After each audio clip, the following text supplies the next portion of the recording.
How do you convince a friend that you met who likes baking to become a bakery-preneur? Well, I really don't see how you're going to do it, especially when these common traits are at hand. So the first common trait that will basically be a waste of your time to try to get them to become a baker-preneur, entrepreneur, someone who is going to pursue a business in the bakery industry, is the biggest one, is the negativity.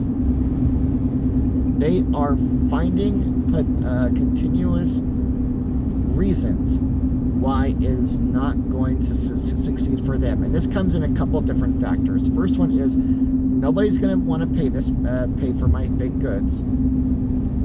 No one's going to want to pay for my baked goods because of my price, and there isn't enough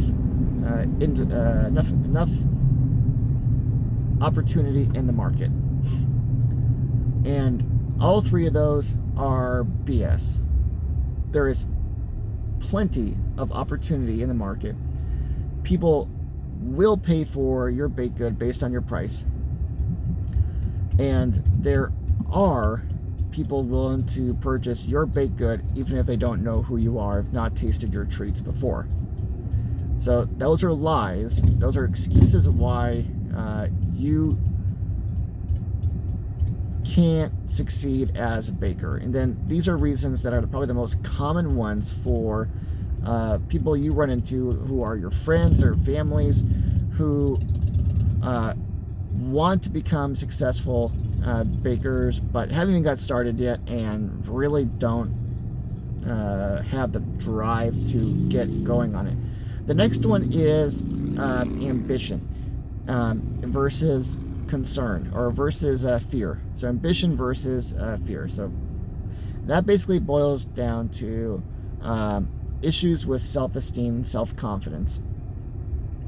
It's issues with understanding that they are able to produce, and then issues with that the ability to become successful based on that production.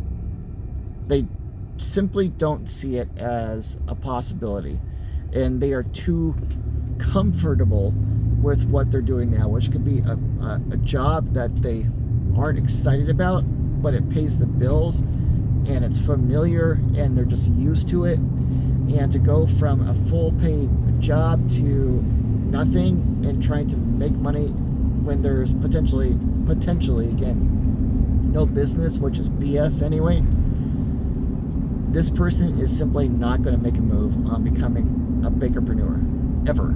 So just drop the subject with them. Tell yourself, you know what, that would have been really cool, but it's not in the cards, and then move on.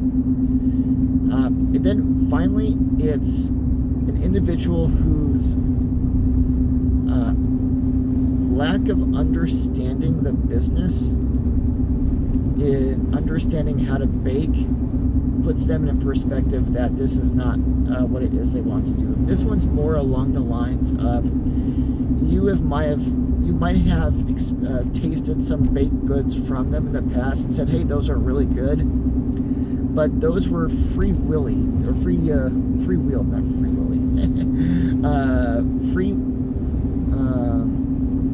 form, uninstructed, no recipe development, really just kind of winged it.